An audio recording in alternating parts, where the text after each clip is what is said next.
Sejam bem-vindos ao Espectros, o podcast de entrevistas da revista Autismo. Meu nome é Thiago Abreu e sou jornalista. Assim como o espectro de cores é formado por muitos tons, é impossível resumir alguém apenas pelo que faz. Aqui no Espectros, trazemos as pessoas que constroem a comunidade do autismo no Brasil para saber mais sobre estes indivíduos além da história, seja familiar, profissional ou pessoal com diagnóstico. Este podcast é uma produção da revista Autismo com patrocínio da Clínica Somar Special Care.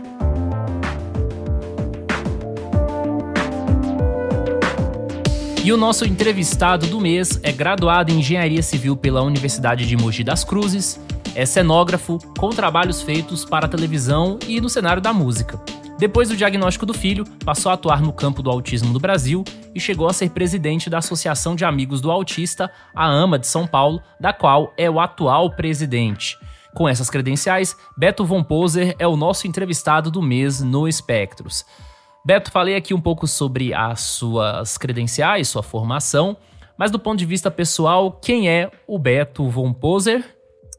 Bom, eu queria começar cumprimentando os seus ouvintes e obrigado pelo interesse em estarmos conversando hoje sobre autismo. Na minha alegação, eu sou um pai, antes de qualquer coisa. Eu tenho um filho autista adulto, severo, não verbal, 44 anos, um homem, né? Então eu vou conversar com vocês como se fosse um pai. A AMA é uma instituição filantrópica, sem fins lucrativos, somos pais, foram fundadas por pais. Ainda tem 3 pais ainda que trabalham para a AMA juntos, todos voluntários, e a gente vai se revezando na direção da instituição. Então, eu estou já fui presidente há uns anos atrás, voltei a ser presidente já há 4 anos, e esse ano, mas eu não queria me colocar agora conversando com você, Thiago, como presidente de uma instituição de 42 anos, que a AMA. Eu queria conversar com você como pai, tá bom? Com certeza, com certeza. Mas nós vamos acabar falando bastante de AMA, mas antes eu queria voltar um pouco na sua formação. Eu sei que você é engenheiro civil de formação. E por que estudar engenharia civil? Olha, eu gostaria de ter estudado arquitetura. Porém, meu pai é alemão, ele é descendente de alemão, ele falou assim, não, arquitetura é bobagem, não, vai estudar engenharia. E eu tinha 17 anos, 16 anos, saí do colegial, naquela época, se dividia entre ciências exatas e ciências humanas, né? Então, era diferente, né? Então tinha essas duas divisões e nas ciências exatas tinha engenharia e eu resolvi então estudar engenharia, mas trabalhei como engenheiro só 4 anos e vou dizer uma coisa para você, eu não era muito feliz. Eu peguei um bom momento da construção civil em São Paulo, eu era engenheiro de obras, porém aí veio meu filho e ele dava muito trabalho enquanto criança, então assim, minha vida ela se moldou em função do meu primeiro filho ter nascido um autista severo, né? Então eu digo que a minha vida se moldou a isso porque eu aprendi com a maturidade que é necessário muito amor entre um casal quando ele se depara com uma situação adversa que é inexplicável, enfim, por quê, né? A gente se pergunta por quê, né? Quando meu filho, o que eu fiz para ter um filho assim? Eu escuto isso até hoje de pais mais jovens que se deparam com a situação complicada de um nascimento de um atípico severo, né? Meu filho Fernando tem 44 anos hoje, e eu vou te contar que é o meu contato com as coisas do universo. Quando eu digo que o casal tem que ter muito amor, porque a minha relação ela foi-se, né? Então a minha primeira esposa, mãe do meu filho, ela não aguentou a barra de ter um filho daquele jeito, vou dizer assim, né? Atípico e complicado e não verbal, e então ela nos abandonou. Eu digo que nos abandonou, é que daí a gente se separou, ela ficou um tempo com ele, mas aí com o tempo ela foi se afastando dele. As pessoas falam para mim, viu, Thiago, você é um pai ótimo, você vai... É nada, eu sou um pai normal, mas alguém tem que cuidar, né? Então eu assumi essa de cuidar dele. Bom, enfim, eu era engenheiro, voltando à sua pergunta, eu estudei engenharia porque meu pai, descendente de alemão, falou que eu queria fazer arquitetura e naquela época, 40 e 50 anos atrás, ele falou para mim, não, não, arquitetura não, você tem que fazer uma área técnica. Meu pai gostaria que eu tivesse sido militar, sabe, essas coisas. E aí eu cedi e falei assim, vou estudar engenharia também, né? E no estudo da engenharia, eu gostava mais das aulas de arquitetura. Então você vê, né? Já tinha uma vontade ali. Eu trabalhei 4 anos com construção civil, peguei um boom da construção civil, muito grande em São Paulo, com aqueles prédios enormes subindo no Morumbi, Avenida Paulista. E comecei fazendo estágio na Adolfo Lindenberg, que era uma grande concorrente, tinha duas grandes, eu trabalhava, eu queria trabalhar em obra, né? Então eu acompanhava, eu era engenheiro da obra, então toda a construção ao meu cargo. E aí o que acontecia? Eu chegava em casa à noite, né, virando uma laje, jogando concreto a noite inteira, tinha um cronograma a seguir, né, naquela época, é assim até hoje. Então vocês podem ver aí na cidade construções aí acontecendo de noite com luzes acesas. Chegava em casa, ainda tinha que abraçar o meu filho e conviver com ele não dormindo, ele não dormia, ele não tinha um sono tranquilo, acordava de madrugada, 2 aninhos, 3 aninhos, ele já saía sozinho do berço, já ia no armário dele, abria todas as gavetas, jogava todas as roupas para fora. Aliás, espalhava pelo chão do quarto, sabe? Então, e ele dentro do quarto dele, ele não ia nos procurar no nosso quarto, né? E isso era uma constante. E eu não entendia, eu falava para o pediatra, né? Eu falava para ele, escuta, mas meu filho entra no banheiro e come sabonete, não é que ele engolia, ele mastigava o sabonete, né? Depois cuspia, mas tinha essas situações atípicas realmente. O primeiro diagnóstico dele veio desvio de comportamento. Tiago, o que quer dizer desvio de comportamento para um engenheiro que nunca tinha se aproximado da saúde da mente, nunca tinha nunca tinha tido uma convivência com esse tipo de problema, né? E foi na APAE que eu não queria estender muito, Tiago, eu sei que você vai editar, mas olha, você vê que eu estou viajando já. A sua pergunta era por que engenharia? A resposta é meu pai que me obrigou não, me convenceu, né, a estudar engenharia. E deu no que deu, né? Eu abandonei a profissão. E como foi, eu sei que você trabalha como cenógrafo, como foi depois a transição para cenografia, né? Eu quero perguntar sobre o autismo, mas antes, só para eu entender, a partir de que momento você começou a trabalhar de fato com cenografia? Quando eu larguei a engenharia civil, porque eu queria também contar uma coisa para vocês. Olha, o importante é que eu fui buscar uma alegria em viver. Porque eu já chegava em casa, minha relação com a minha primeira esposa, a mãe do meu filho, já não estava legal, entendeu? A gente já discutia muito. Meu filho complicado, a gente sem saber diagnóstico, sem entender o que estava acontecendo. O pediatra dele também não sabia o que era autismo, porque se tivesse conhecimento naquela época, falando de 45 anos atrás, né, se ele tivesse um pouco de conhecimento, né, ele nos dizia, ele falava para nós, não, vocês são pais de primeira viagem, o autismo, tem crianças que falam até os 6 anos de idade, meu filho nunca falou, tem 44 anos e é não verbal, tem um bloqueio total de comunicação. Eu ensinei sinais para ele, Tiago, e mesmo assim ele não usa. Ele não usa. Eu não, com o dedo balançando, sei, boto o dedo na cabeça, falar, põe o dedo na boca. Ele não usa. Bom, enfim, toda aquela situação da minha vida, eu acho que o Fernando me ajudou muito. Ele falou assim, não, quero ser feliz. Não é? Então, eu fui procurar a felicidade. A primeira coisa foi sair da construção civil. A segunda coisa foi me separar da minha esposa, porque não dava para a gente conviver junto.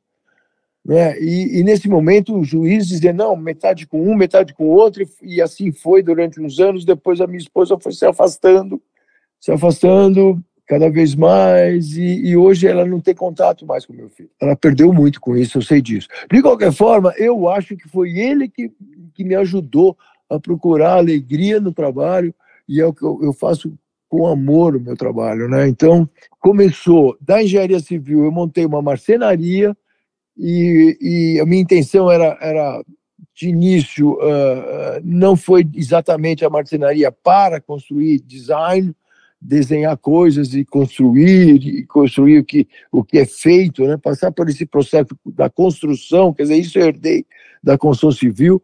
Então, a marcenaria eu comecei a fazer embalagens de madeira para móveis, embalagens para piano, às vezes precisavam, eu sendo técnico, né? Então precisava descer um piano lá do 10º andar do prédio, lá ele devia estar dentro de uma embalagem, eu fazia essa embalagem. Máquinas, eu também fazia embalagens de máquinas de madeira, e foi um pulo a partir daí. Meu primeiro trabalho foi me apareceu uma oportunidade da Leila Pinheiro, uma querida, perdi totalmente contato com ela, estou falando de 35, 38 anos atrás. Leila Pinheiro veio para São Paulo, era uma cantora do Rio de Janeiro, assim, samba, né? Eu não sei se vocês não devem conhecer, mas... Conheço. Então, eu precisava fazer uma cenografia em cima de um palco do Clube Pinheiros que já existia. E ela me deu umas diretrizes, né? Olha, foi a primeira vez que eu aprendi que o piano tem que estar de um lado certo, não do outro lado do palco, sabe? E aí ela falou que ela queria umas janelas e umas portas, porque tinha uma música que ela cantava assim, né? Aí eu falei, uma janela, não vou botar uma janela no chão, vou pendurar a janela. E era uma janela que tinha uma veneziana, né? Então, uma janela que abria veneziana, então ela estava pendurada. Eu vi que dava para pendurar, eu pendurei. A porta também, ela ficava meio aberta. A porta eu consegui colocar no chão, porque tinha o batente, a porta, né? Então, eram essas duas peças. E aí, Tiago, olha que legal, nunca esqueço disso. Veio o iluminador, um light designer, né? Uma pessoa que ilumina o palco, porque a luz, a luz é a magia de um cenário. A luz é a alma, é o espírito de um palco, sabe? Isso para um teatro, para cinema. A luz, quem me falou isso foi o Ney Matogrosso. O Ney Matogrosso é um super iluminador. Eu já fiz palco para ele. E ele vai na mesa de luz lá atrás, na House Mix, você tem o palco lá na frente, lá atrás ficam os técnicos, tá? Então, todos eles lá, a gente chama de House Mix, isso quando a gente monta em evento. O Ney, ele vai lá dirigir a luz para cada música. Ele é um super light designer. E ele que me contou isso, é o espírito, é a alma, a luz. Enfim, aí entrou esse iluminador nesse palco da Leila Pinheiro, voltando ao assunto, e jogou uma luz contra, atravessando a minha janela. Então, essa veneziana pintou, listrou o piso. Eu não tinha feito nada no piso. E, no entanto, ele ficou iluminado, listrado. Aquilo lá, eu fiquei tão encantado com aquilo. E também ali me chamou a atenção. Puxa, eu não pensei nada no chão. Então, eu vou falar uma coisa de cenógrafo, que é um outro cenógrafo, que eu vou citar o nome, José de Anchieta Costa, já faleceu. Aprendi com ele isso. Cenografia é toda a parte visível do universo, mas da invisível também. Então, quando o cenógrafo pensa, ele pensa no teto, nas paredes, que é o nosso campo de visão. Tiago, na sua casa eu tenho certeza que você pendura um quadro na parede, né? Você nunca pensou em pendurar no teto? No teto, não. Tá vendo? A gente não olha para o teto, né? É isso que eu queria dizer. Eu quando falo para... Eu dei algumas aulas de processo criativo para um grupo de eventos, né? Pós-graduação em eventos no Senai, e lá eu falava para eles, a cenografia tem que se apropriar de todas as plataformas, do piso. Então, em casa você deve ter um tapete na sua casa, então, você está cenografando o piso. Colocou um tapete, às vezes listrado, às vezes florido, né? Mas o teto a gente nunca olha, né? A gente só olha para o céu, né? Que é um teto maravilhoso. Enfim. E aí, então, desse show da Leila Pinheiro que eu comecei a me encantar por cenografia. E aí comecei a fiz um pouquinho só de teatro, porque meu filho demandava muito, né? Então, aí ele já estava com 7, 8 anos de idade, eu acho. E aí ele levava na escola, aí a escolinha disse que não dava conta dele, não sabia o que era, daí ele foi para uma escola particular, não, nem na escola particular, porque autismo severo, ele era muito, muito comprometido, né? Mas eu não sabia ainda, nessa época, que era autismo mesmo. Aí eu fui para PAI. Porém, como eu te falei, eu terminei dizendo que eu fiz um pouquinho de teatro, fiz um pouquinho de comercial televisão, porque as pessoas me perguntam, você é cenógrafo, qual é a peça de teatro que você está fazendo? Ou então, qual qual é o comercial na televisão, qual é a novela que você está fazendo. Aí eu começo a dizer que eu trabalho com produto, porque como eu tinha que ganhar dinheiro, eu percebi, e naquela época, 40 anos atrás, eu percebi que produto precisava ser cenografado. Eu sou cenógrafo de produto, que é o que eu faço hoje, tá, Tiago? Cenografia de produto. Então, eu trabalhei muito, comecei a trabalhar para a Avon, e depois trabalhei muito para a Natura, porque o segmento de cosmética foi um dos primeiros segmentos aqui no Brasil a aproveitar da cenografia para expressar o seu produto.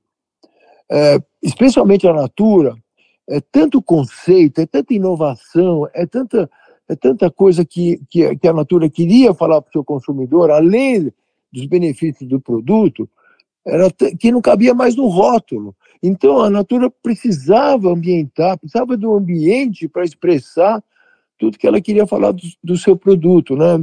Principalmente a linha Ecos, que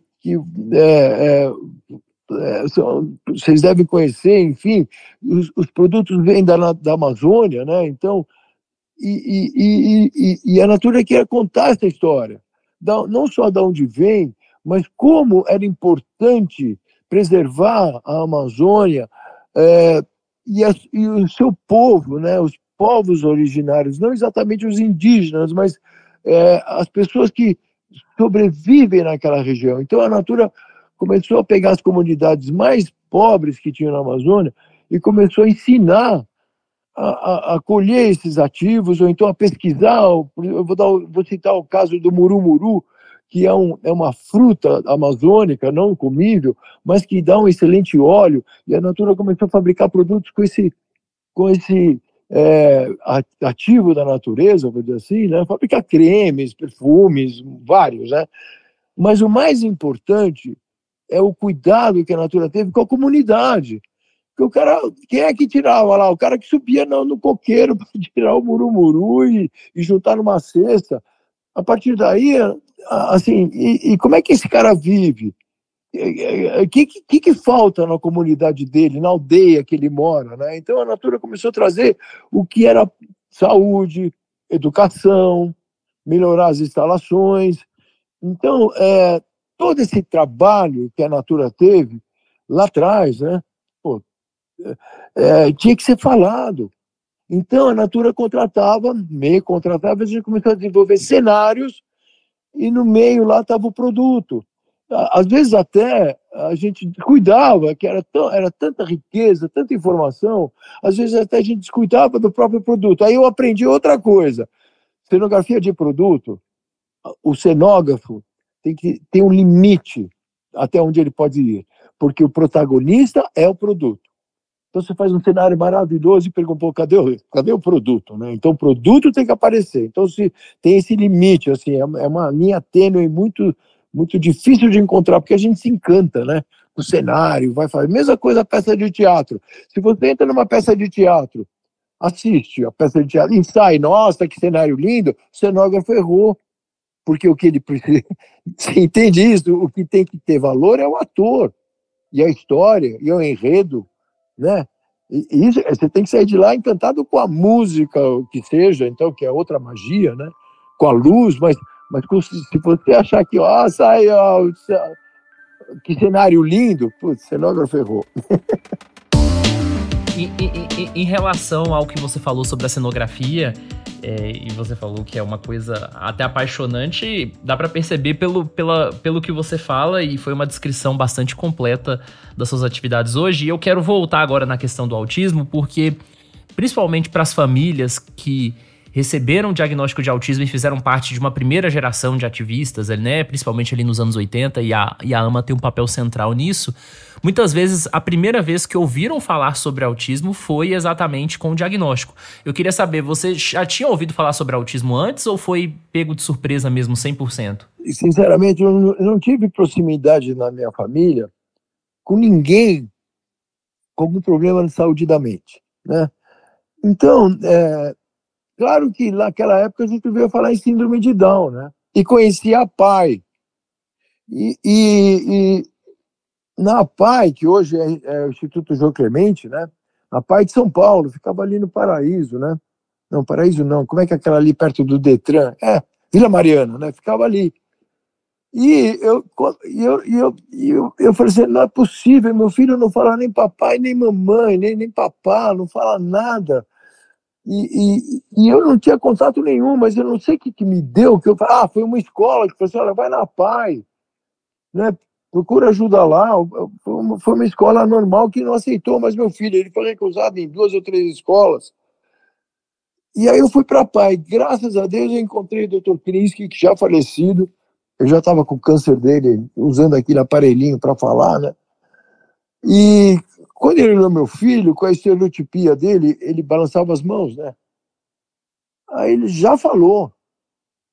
E eu fiquei muito chateado, eu fiquei muito incomodado, né? Imagina.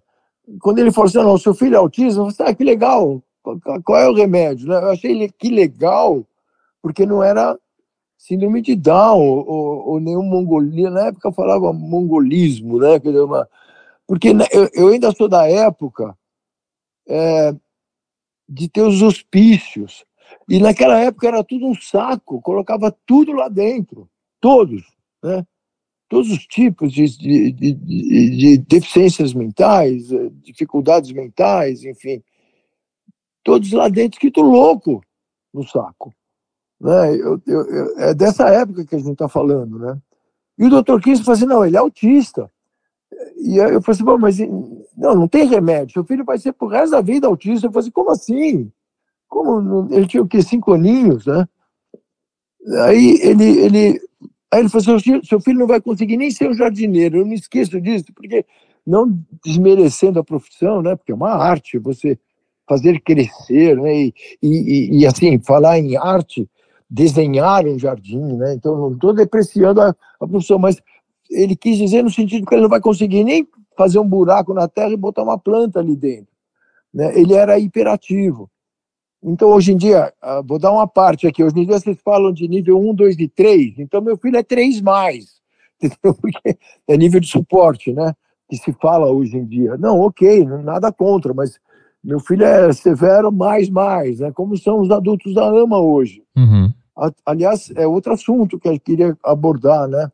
Sobre o adulto autista que não teve a oportunidade que as crianças de hoje que estão no período de melhor aprendizado, né, de capacidade de aprendizado, que é 5 anos até os 10, né, ou mais, para frente, as oportunidades que tem hoje de tratamento, que são importantíssimas, o RABA, por exemplo, né? Então, meu filho não teve nada disso. Quando eu tive esse primeiro contato, que o Dr. Kinsey falou assim, olha, mas o que eu faço, né? Que remédio eu dou? Eu falei assim, não, olha, você quer um calmante para você, para o seu filho ou para você? Entendeu? Ele falou coisas assim para mim, eu fiquei tão bravo com ele, depois eu agradeço ele muito. Sabe por quê, Tiago? Porque ele chegou e falou assim, tem uns pais aí montando uma associação, e foi aí que eu encontrei a AMA, que tinha, acho que, 1 ano e meio de vida, talvez, ou 2 anos de vida. Vamos fazer conta, a AMA está com 44 anos, 42 anos, meu filho tem 44, eu tinha 2, 3, 4, 5, mais ou menos isso. Então, eu encontrei a AMA, e quando eu encontrei a AMA, eu achava que só eu tinha meu filho daquele jeito. Quando eu cheguei lá, a AMA era na Rua do Paraíso, já tinha saído atrás de uma igreja, tinha acabado de se mudar para uma casinha na Rua do Paraíso, e tinha os fundos, que era uma área coberta, né, onde eles ficavam lá, meio que. E os pais querendo entender o que se fazia, né, na época, os fundadores, Ana Maria, ainda não tinha feito um projeto Esperança, né? Eu não sei se você sabe, a Ana Maria, a Marisa conseguiram uma doação e viajaram para a Europa. A Sofia Scholen, na Suécia, era um expoente europeu em autismo. E depois um outro grupo de fundadores da AMA foi para os Estados Unidos, acho que Carolina do Norte, chama Projeto Esperança. E trouxeram iniciativas naquela época já para a AMA, para cuidar inicialmente dos nossos filhos, né? Então você vê que sorte eu tive, que bênção que eu recebi, Dr. Krinsky, que diagnosticou meu filho e falou assim, para que você não vai encontrar remédio para ele, não tem. Eu já tinha, Tiago, eu já havia viajado para Brasília, sabe, na cidade de Palmelo tem um espírita lá, super famoso, eu botei meu filho no avião, fui para ele, fui lá para Brasília, peguei um táxi, fomos para o interior, né? A cidade chamava Palmelo, eu não esqueço. E uma pessoa toda. Eu cheguei na cidade, rua de terra vermelha, todo mundo vestido de branco. Era um lugarejo, não era nem cidade. Chama Palmelo, cara. Agora me veio isso à mente. Eu vou te contar uma história do meu filho. Eu fui com ele, né? Entrei, então tinha hora marcada, fui lá conversar com esse senhor, né? Meu filho entrou na sala dele, me deu até pena. Ele ficava sentado, ele saiu de uma porta, sentou-se à mesa, e na mesa dele tinha um monte de imagens, peças preciosas, sabe? Tinha uns enfeites, né? Eu ainda não era cenógrafo na época, mas isso me chama a atenção. O Fernandinho, uma abraçada só, da esquerda para a direita, jogou tudo no chão, quebrou as coisas. Aí o médico ficou assustado, né? Eu devia ter segurado meu filho, não deixar ele fazer isso, mas o médico ficou assustado, falou assim: não, tira ele daqui, ele está possuído por um espírito ruim, não sei o quê. Daí eu fui embora, coloquei ele dentro do carro, fiquei lá 3 minutos dentro da sala do carro e fui embora com meu filho. Eu pensei, meu Deus do céu, né? Até ele, né?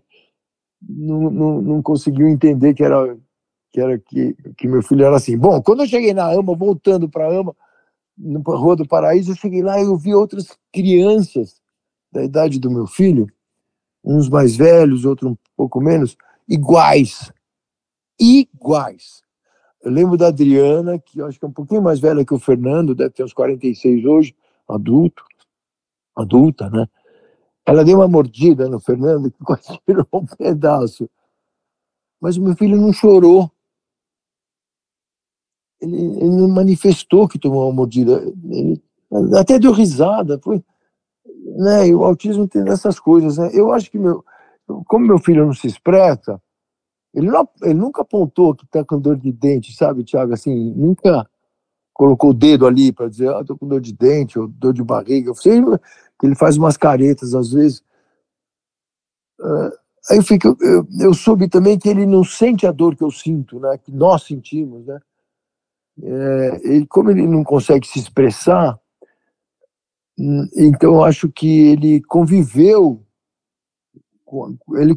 com a dor ao ponto da dor não ser a mesma dor que a gente sente, né? Eu acho que deve ser isso. Alguém me contou isso uma vez, mas ninguém ainda pesquisou sobre as dores que o autista sente, se é que sente, né? Mas sobre a questão da história da AMA, né? Uma coisa que eu tenho muita curiosidade, que eu já conversei com a Marisa e com a Ana aqui no podcast, e elas também contaram muitas dessas questões, as viagens ao exterior, mas eu queria te perguntar sobre a relação, a interação social entre vocês, principalmente a longo prazo, né? Como é que foi consolidar essa relação com a AMA, que é um ativismo, mas também pode-se dizer que é uma amizade, né? Porque vocês se conhecem há muito tempo. A gente se conhece há muito tempo, mas os nossos filhos, aí que tá, né? Você vê, existe uma característica entre os nossos filhos, nossos que eu digo, eu não sou fundador, mas eu cheguei lá, a AMA tinha o quê? 2 anos, 1 ano e meio de vida. Então posso até dizer que... E os nossos filhos, né? O filho do Dr. Brandão, já bateu 50, talvez, 48, a da Ana Maria, você deve saber mais do que eu, acho que é 46, o Renato, o filho da Marisa, também 46, o meu 44. Vocês veem que eles têm a mesma, mais ou menos a mesma faixa etária, né? Quando os nossos filhos estão conosco, eles nos absorvem de tal maneira que eu vou dizer para vocês, a gente é amigo, mas e muito amigo, muito, mas não é uma amizade, é uma amizade à distância, porque os nossos filhos, quando vêm para casa, né, todos os nossos filhos são adultos que estão em residência. Então, quando eles vêm para casa, eles nos absorvem ainda, e até hoje, de uma maneira e que, assim, eu não tenho amizades. Por exemplo, eu tenho uns amigos de engenheiros que a gente se encontra uma vez cada 2, 3 meses até, né? 3, 4 vezes que a gente vai comer pizza e tal, conversar e bater papo. E assim, a agenda é sempre, Beto, você pode? nesse final de semana? Não, estou com meu filho. Então, ele sempre tem esse cuidado comigo de entender que eles já sabem que meu filho em primeiro lugar, né? Amigo é coisa para se guardar do lado esquerdo do peito, não é mesmo? Eu sinto que eu sou muito amigo da Marisa, da Ana Maria, doutor Brandão especialmente, e falar disso até me emociona, viu, Tiago? Porque se não fosse esses pais fundando a AMA, o que seria, né? E aí eles tinham uma vontade, além de cuidar cada um do seu filho, né? Mas de desenvolver o conhecimento. Né? Então, por isso que a gente fala, quando a gente celebrou 40 anos, eu perguntei a Ana Maria, o que a gente vai falar desses 40 anos? A Ana Maria criou uma frase que é isso mesmo, porque está no DNA da AMA desenvolver e compartilhar conhecimento. Porque à época da fundação da AMA não se falava nada de autismo aqui no Brasil. O Dr. Kinsky na Paz sabia porque ele é uma pessoa conhecedora, viajada, procurava, né? Dr. Rosenberg foi um dos mentores, né? Ele também falava, já conhecia autismo, né? Também cuidava na sua clínica, enfim. Foram pessoas muito inovadoras, né? Hoje em dia a gente fala tanto de inovação, né? Mas desenvolver um trabalho específico, a AMA foi a primeira da América Latina, né? E assim, é só 42 anos de vida. Eu falo que é só 42, porque eu estou com 70, né? Então, só 42 anos, né, de vida, e a gente já consegue criar um sistema terapêutico e educacional para autismo, né? Então a AMA conseguiu criar o seu próprio sistema. Claro que se alimentando de tantas possibilidades, mas é como se fosse um grande panelão, junta tudo aqui, ó, mexe e saiu SETA, que é o nosso sistema educacional e terapêutico exclusivo da AMA. E está dando muito certo, viu, Tiago? Principalmente para os severos. Aliás, você já apoia a revista Autismo? Sabia que você pode contribuir com uma pequena quantia mensal e fazer a revista impressa chegar a mais pessoas sem acesso à internet? Além disso, os apoiadores têm acesso à revista digital antes de todo mundo, além de conteúdo extra, como bastidores de reportagens e participação de lives exclusivas. Veja todos os detalhes no site canalautismo.com.br/apoie. A AMA tem expertise, criou um sistema, tem uma atividade de longos anos, mas também tem os desafios do terceiro setor, como mencionado, e esses desafios continuam, independentemente se a AMA, que é uma organização que já tem mais de 40 anos, e organizações que hoje têm menos de 10 anos, né? Isso é uma questão comum do terceiro setor, mas também tem uma preocupação que me parece viva, e parece viva em você e na própria organização, que é a questão do atendimento a autistas que precisam de maior suporte, né, que têm mais dificuldades, como é o caso do seu filho.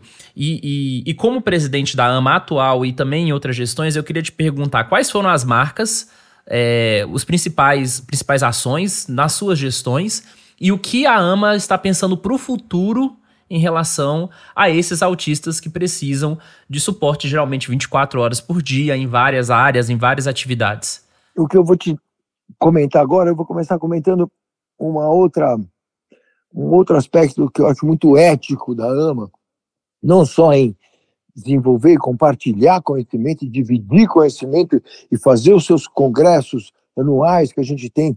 Esse ano a gente fez o 22º encontro de Amigos pelo Autismo. Eu acho que vocês, na revista Autismo, sempre nos apoiando e divulgando esses movimentos todos, né?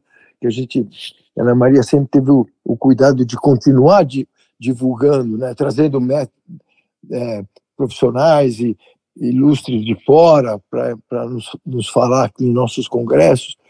Além disso, eu queria citar o aspecto ético, né?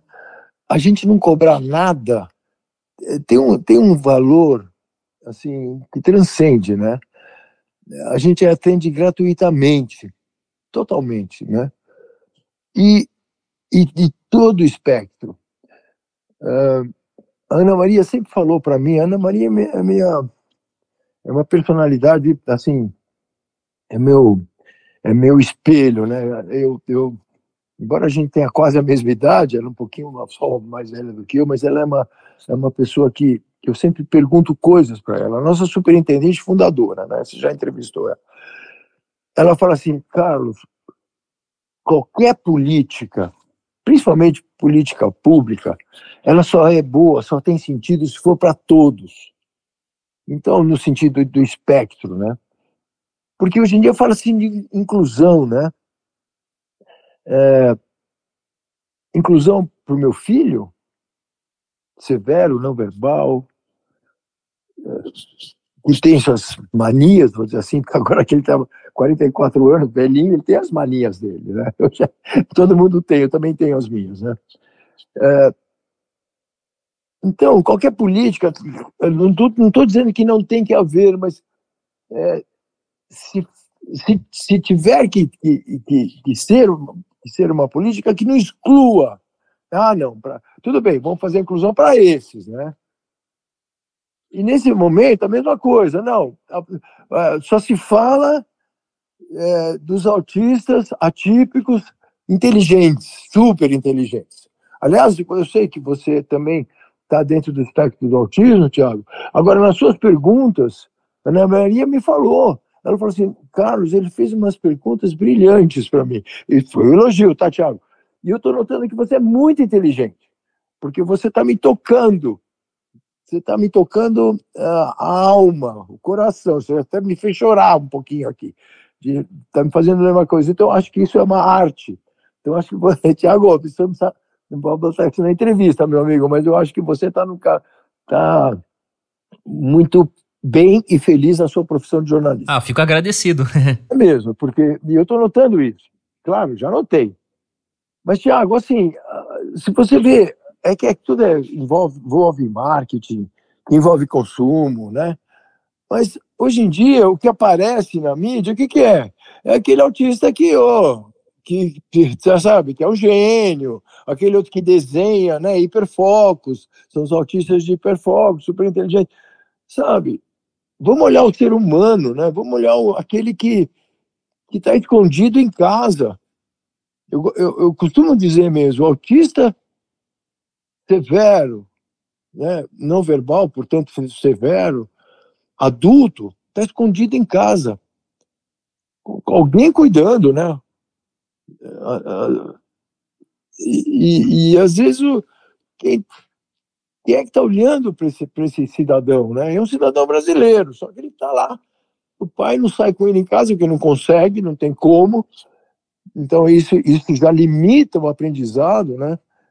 Cara, eu levo meu filho no supermercado e eu ensino ele a empurrar, ele tem 44, é um adulto. Eu ensino ele a empurrar o carrinho, só que eu vou segurando na frente para ele não destruir a gôndola. Ele adora ir comigo, ele se diverte, ele quer conversar com as pessoas, porque meu filho, ele gosta muito de pegar na mão do outro e encostar o seu dedo indicador nos dedos como se fosse pedir para a pessoa contar 1, 2, 3, 4, 5, sabe? Mas não é isso. Eu acho que é o único contato que ele sente mesmo. Dizem que a energia que existe nas extremidades do corpo humano, essas coisas energéticas, né? Mas ele encosta mesmo a ponta do indicador dele nos dedos da pessoa que ele nem conhece. E eu acho isso ótimo, porque daí eu vou logo dizendo, não, ele é autista, não verbal, e é assim que ele se comunica. Né? Mas o Fernando também tem uma vantagem, que como eu sou muito sorridente, creio que seja por conta disso, ele também está sempre sorrindo. Tem uma síndrome, que a Ana Maria já me falou, que caracteriza esses autistas severos que estão sempre sorrindo. Eu nunca quis pesquisar, porque eu também não gosto de rótulos nem nada, mas o fato é que eu já explico para essa pessoa, não, esse é o jeito dele se comunicar, né? E como ele está sempre sorrindo, a pessoa começa a sorrir, né? Achando que está tudo bem, e nessa hora, se o cara está de óculos, se o Fernando invocar, ele arranca os óculos do cara e quebra. Até essas coisas, né? Teve também um momento em supermercado, num shopping, até que Ele parou lá atrás e eu caminhando, olhei para trás, Fernando, vem para cá, eu não vou te buscar, vem aqui, Fernando, e tal. Na hora, ele dando risada, ele tirou a roupa. Aí passou uma senhora, você tem tentado a pudor, um homem nu dentro do shopping, que absurdo, chamaram ele, aí eu correndo, fui junto com ele. Olha a cena, imagina a cena, vê se não é hilária, Thiago. Ele pega e me arremessa a bermuda, para o andar de baixo lá do shopping. Eu peguei a camiseta dele, amarrei na cintura, segurando aquele homem. Agora você está me fazendo rir, eu lembrei disso. É importante que as famílias mostrem seus filhos como eles são. Gritam, gestos atípicos. É muito importante que a sociedade reconheça, né? E a dificuldade também, né? Que a gente tem no ambiente desse, porque eu entro numa fila de um Carrefour, por exemplo, eu até hoje, porque o que tem ali quando você está na fila para passar o seu carrinho no supermercado? Chocolate, bala, tudo que você não precisa está ali, né? Aí eu tenho que controlar isso e ainda segurar a mão do meu filho para ele não comer um sonho de valsa com papel. Entendeu? Então, eu até falei uma vez com o gerente, nesse lugar aqui de velhinhos, né, que é uma caixa especial para velhinho, tira essas coisas aqui, porque o velhinho nem pode comer mais tanto açúcar assim, tira o que tem em volta, né? E esse supermercado, que era um Carrefour antigo, ele chegou, passou mas aí o gerente mudou, e aí eu falei, deixa para lá, vamos ensinar meu filho a não pegar essas coisas, né? Eu paro com o meu carrinho de supermercado, está ali escolhendo o preço, sabão em pó, quando eu viro para trás, ele já pegou todos e botou dentro do carrinho. Tirou da gota. Aí eu fico constrangido, né? Como é que eu vou voltar? Descuidei, né? Culpa minha. Descuidei dele e ele dando risada, botando tudo para dentro do carrinho. Pegou. São coisas que dá para a gente rir até, né, Thiago? A minha mãe do Fernando brigou muito comigo, lá quando a gente se separou, né? Ela falava assim, imagina você colocar o nosso filho, batalhar para o nosso filho estar numa associação de pais. Você escuta, pelo amor de Deus, não tem escola que quer ele. Hoje em dia você fala de clínicas aí que estão acolhendo os autistas, todos eles e tal. Tá cheio, né? Que bom, graças a Deus, né? Agora, para quem pode, né? Thiago, isso é importante falar, eu não falei do SUS. E que não tem ainda um trabalho focado para o autista adulto severo que chega no CAPS, um adulto em crise, se mordendo, batendo a cabeça na parede, né? E o CAPS, que é o Centro de Atendimento Psicossocial do SUS, não sabe o que fazer. E assim, claro que ele não vai conseguir curar o cara, ele vai dopar, né? Dar um calmante lá, um sossega-leão lá para esse autista que está se batendo, adulto, né? Mas nesse tempo, o CAPS pode acolher, pode ser matriciado por alguns dias, parece que é 15 dias ou 20 dias, ele pode ficar dentro do CAPS com um CAPS 3, né, que tem residência, ele pode cuidar nessa hora para acalmar, né, para tirar um pouquinho, mas o mais importante seria o profissional do CAPS ensinar a família o que fazer, porque a família não sabe o que fazer. Ainda não sabe o que fazer. Então, a família que eu digo é o pai, se não tiver pai, a mãe, se não tiver a mãe, é o irmão, se não tiver irmão, é a avó, que é pior ainda, porque seguramente a avó ou o avô são pessoas de idade, né? Muitas vezes são os que cuidam, né? Com a sua aposentadoria. É muito triste ver a nossa sociedade assim, sabe? Ainda até hoje. De olhar as famílias menos favorecidas, que não conseguem colocar o seu filho numa clínica, né? Não é? Então eu estou falando do CAPS infantil, não tá, a minha opinião, eu acho, pessoal, tá, não está preparado para ajudar a criança autista a se desenvolver, né? Então é um apelo que eu faria para o SUS agora, essa é a minha percepção atual, mas vai chegar lá, o SUS é o nosso, é uma das melhores, enfim, únicas até, né? Igual o NHS em inglês, né, se baseou nele. O SUS é a nossa dádiva, graças a Deus que a gente tem o SUS. E a gente precisa melhorar ele, né? Então, Mas enfim, eu até perdi o fio da meada. Não, mas tranquilo, respondeu sim. Eu queria te perguntar, e essa é uma questão que aqui no Espectros a gente toca muito, que a gente fala muito sobre autismo, mas também a gente fala sobre outras relações com a arte, e como cenógrafo você falou bastante sobre arte, mas eu queria te perguntar se você tem alguma outra prática, sei lá, de pintura, arte, toca algum instrumento, ou o seu foco mesmo é mais nessas questões que você já falou? Eu toco violão, faz tempo que eu não toco. Eu, quando era jovem, criança de 12 anos de idade, eu pintava quadros. Eu tive uma mentora, uma artista que era como se fosse uma professora, né, que me ensinou a pintar com pincéis e tinta óleo, misturar as cores e tal, e eu gostava de pintar, né? Isso com 12, 13, 14 anos. E eu tinha um irmão caçula, de 4 anos a menos que eu, então se eu tinha 14, ele tinha 10, e minha mãe dava aula, então ele ficava comigo em casa, né? Não o dia inteiro, mas enfim, quando minha mãe saía, eu ficava tomando conta dele. Então eu botava ele no chão. Naquela época eu tinha um cavalete, eu ficava sentadinho, pintando, né? Como se fosse fazendo a lição de casa.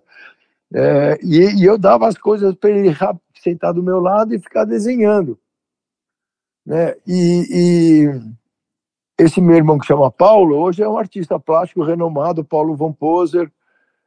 Ele gosta muito de desenhar rosas, então, mas ele não é o artista das rosas. Se você entrar no site dele, ele gosta muito da cidade de São Paulo.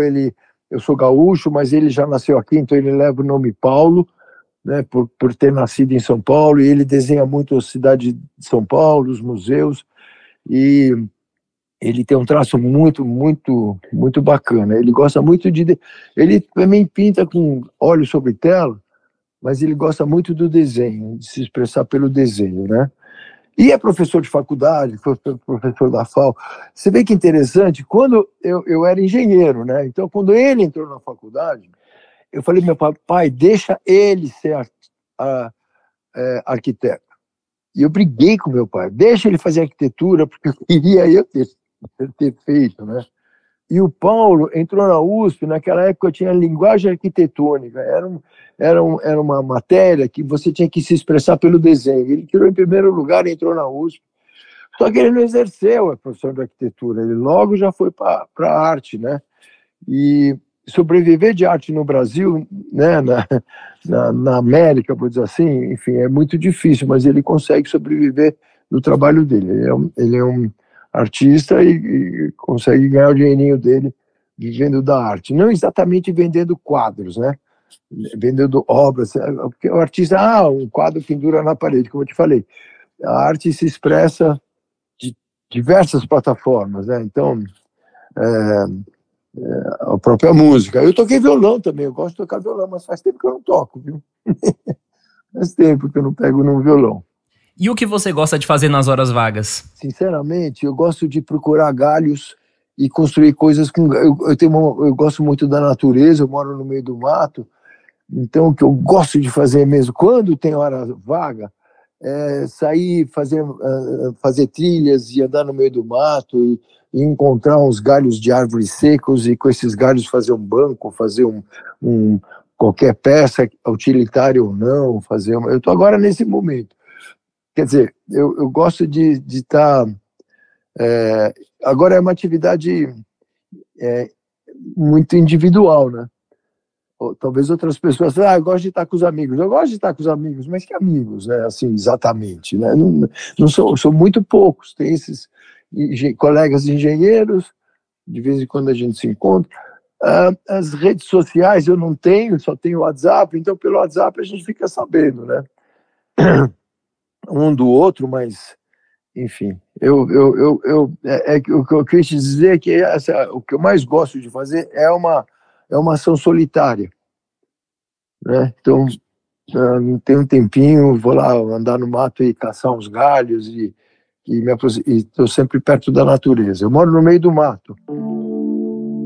E todo episódio do Espectros é encerrado com o nosso quadro Bate-Bola, em que eu falo um tema, um assunto, e o nosso entrevistado, ele fala algo que corresponde a isso. Vamos lá. Uma palavra que te resume. Servir. Último livro lido. Pô, cara, eu tô lendo agora sobre a Rússia. Aí eu queria descrever um pouquinho, porque é tão interessante.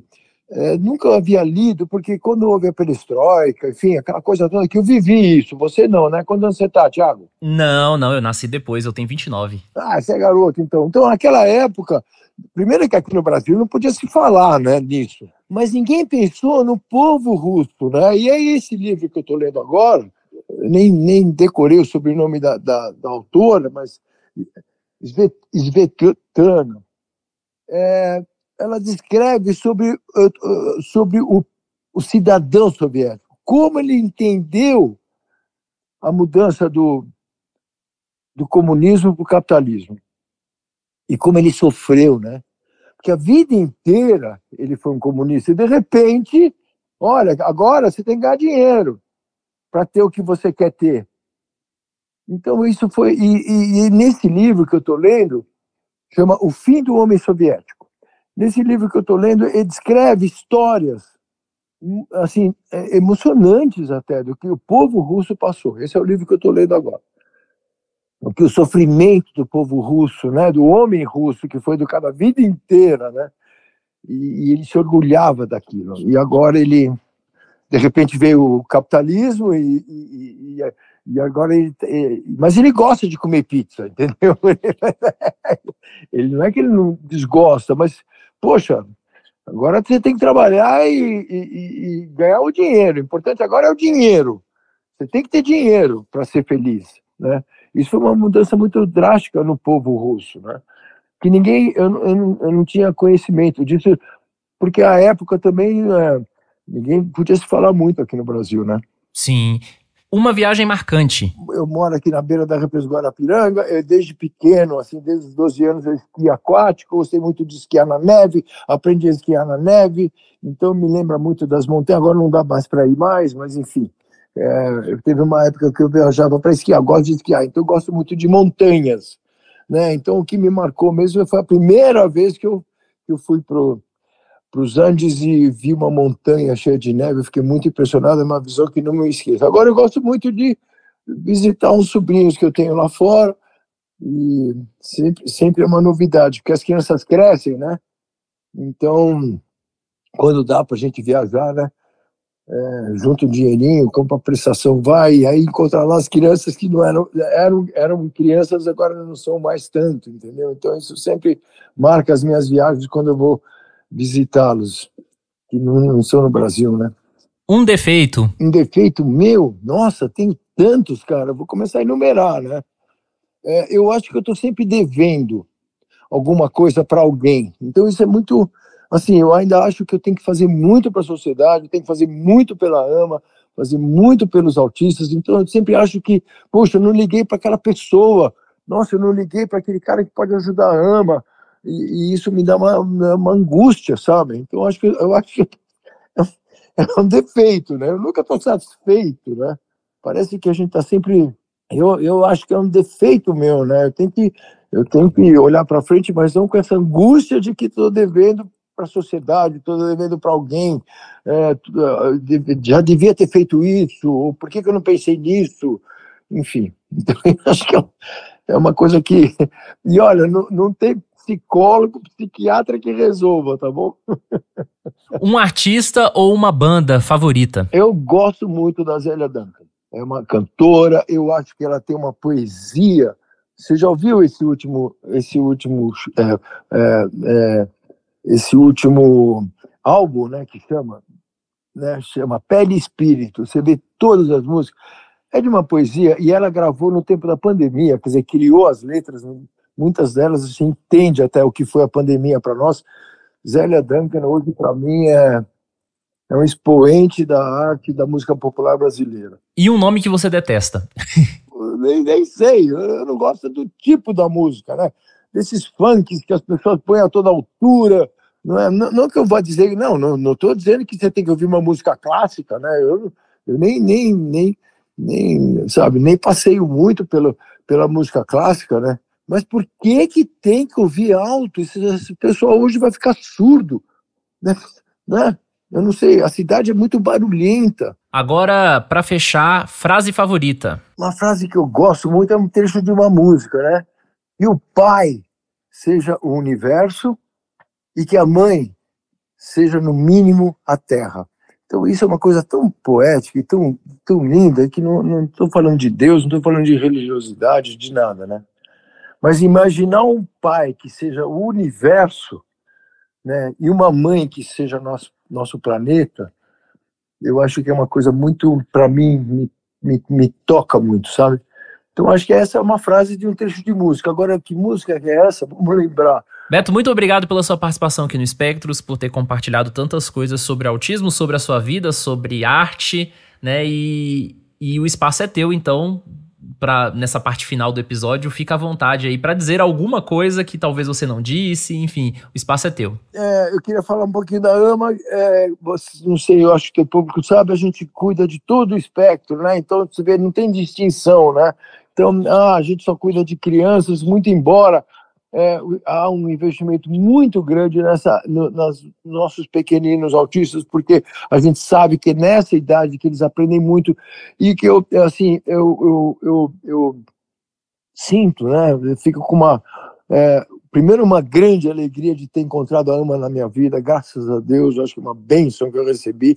Segundo, que meu filho me ensina até hoje, mesmo não falando, mas eu tenho certeza que ele me passa coisas. Meu filho mudou realmente a minha vida, a minha maneira de ser, minha maneira de olhar as coisas da vida, né? Mas o que eu queria te dizer é que a AMA, ela trabalha por cuidar de todo o espectro, desde do mais jovem humano até o mais velho, né? E esse olhar para todo o nosso espectro faz com que a gente se encontre diversas gerações, né? E aprenda, cuidando dos mais velhos, autistas, né? Assistindo os mais velhos da mesma forma e da mesma vontade de assistir as crianças. O que eu queria dizer também é que é um desabafo que eu faço. Eu, infelizmente, por falta de conhecimento, eu não ensinei o meu filho a brincar. Eu nunca pensei que um pai, eu falo agora para os pais que talvez estejam nos ouvindo, e é uma pergunta que eu faço: vocês estão ensinando os seus autistas a brincarem? Né? Então, eu não brincava com meu filho, eu não ensinei meu filho a brincar. Eu ficava com ele, mas sempre um pouco, sabe,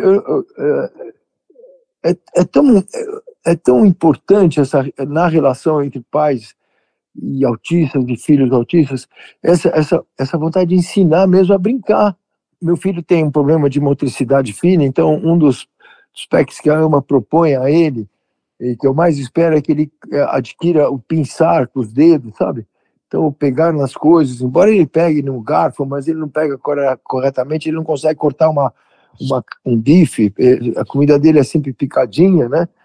Porque ele engole, ele não mastiga. Agora a AMA está ensinando ele há 44 anos, você vê, a mastigar, né, várias vezes. Então, a gente só encosta o dedo no braço dele antes de ele buscar o próximo garfada de alimento. A gente só não é segurar a mão dele, só encostar o dedo, ele sabe que ele tem que mastigar. Então, ele mastiga, para daí então ele engolir e pegar a próxima garfada. Ele não pega direito no garfo ainda, como nós pegamos, sabe, Tiago? Então, por conta da dificuldade na motricidade fina.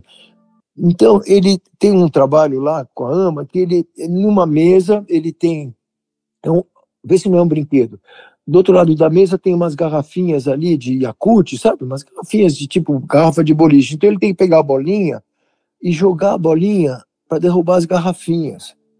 Por que eu não fiz isso quando ele tinha 5 anos de idade, né?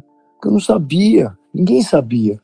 Então ele está aprendendo a jogar e daqui a pouco ele vai sair da mesa e vai poder jogar um boliche comigo, sabe? Eu montar aqui na sala da minha casa, eu boto ali umas garrafas de plástico, vamos jogar a bola lá. A única coisa que ele gosta de fazer é lá embaixo na represa, ele sentar no muro comigo e ficar jogando pedra na água. Eu pego um monte de pedra e a gente joga sabe, faz plof na água. A única coisa, eu sinto que, talvez, até me pergunto, será que eu tivesse brincado mais com ele, ensinado ele a brincar, né? Então, se tem pais jovens aí, pensem nisso. Vocês estão ensinando seus filhos autistas a brincarem, né? Eu não ensinei meu filho a brincar, né? Na idade dele, porque eu não sabia que era quão importante era. E mais uma vez, muito obrigado a você que nos ouviu até agora. Nos encontramos em outubro. O Espectros é uma produção da revista Autismo em parceria com a clínica Somar Special Care. Localizada em Pernambuco e com unidades em várias cidades do estado, a Somar Special Care tem o objetivo de mudar a vida das pessoas autistas com profissionalismo e amor.